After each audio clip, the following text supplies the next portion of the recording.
সকাল সকাল ঘুম থেকে উঠে এই জায়গাটায় বসে একটু রিল্যাক্স করে আর নাস্তা খাই, মোবাইল দেখি আর চিন্তা করি দুপুরে কী রান্না করব।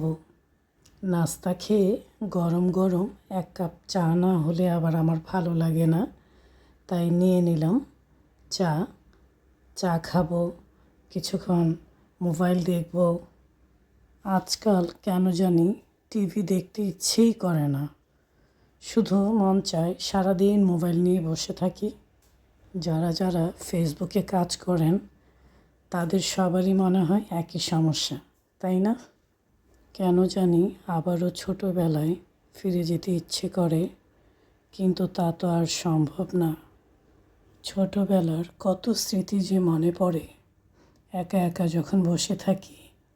অনেক স্মৃতি হাসায়, আবার অনেক স্মৃতি কাঁদায়।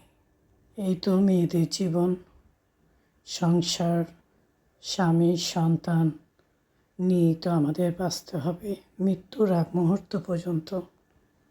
অনেক কথা বললাম আপনাদের সাথে, এখন নাস্তা খাওয়া শেষ, রান্না কি করব চলেন দেখি।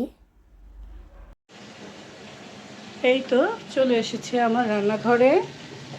আজকে মুরগি দিয়ে সাদা করে পেঁপে দিয়ে আর আলু দিয়ে রান্না করব।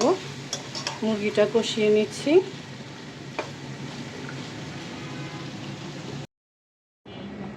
পেঁপে আর আলু সিদ্ধ করে নিচ্ছি।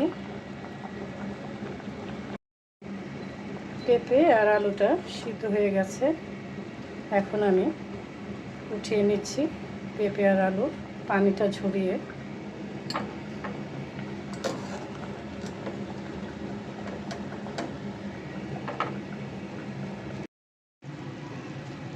পেঁপে আর আলুটা দিয়ে দিচ্ছি মুরগির মধ্যে। সব কিছু এখন ভালো করে কষিয়ে নেব।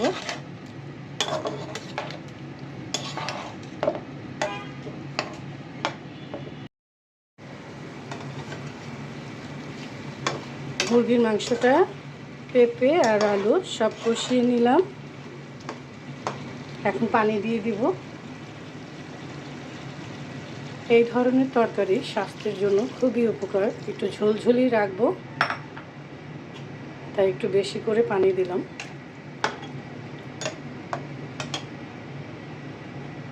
ঢেকে দিচ্ছি।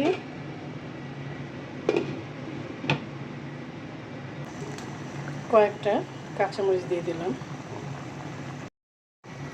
আবারও ঢেকে দিচ্ছি। এই তো মুরগির তরকারিটা হয়ে গেছে, পেঁপে আলু দিয়ে রান্না করেছি। আর রান্না করেছি সবজি।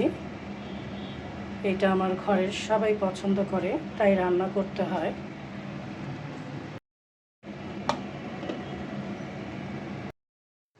আজকাল ছেলে আবার আলুর ভর্তাটা খুবই পছন্দ করে। প্রতিদিন খাবারের তালিকায় আলুর ভর্তা থাকতেই হবে তার। আলুর ভর্তা আমিও অনেক পছন্দ করি।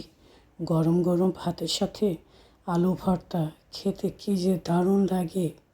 আর সাথে যদি থাকে মুসুরির ডাল, তাহলে তো কথাই নেই। সবাই ভালো থাকবেন, সুস্থ থাকবেন, আমার জন্য দোয়া করবেন। আবারও দেখা হবে, কথা হবে।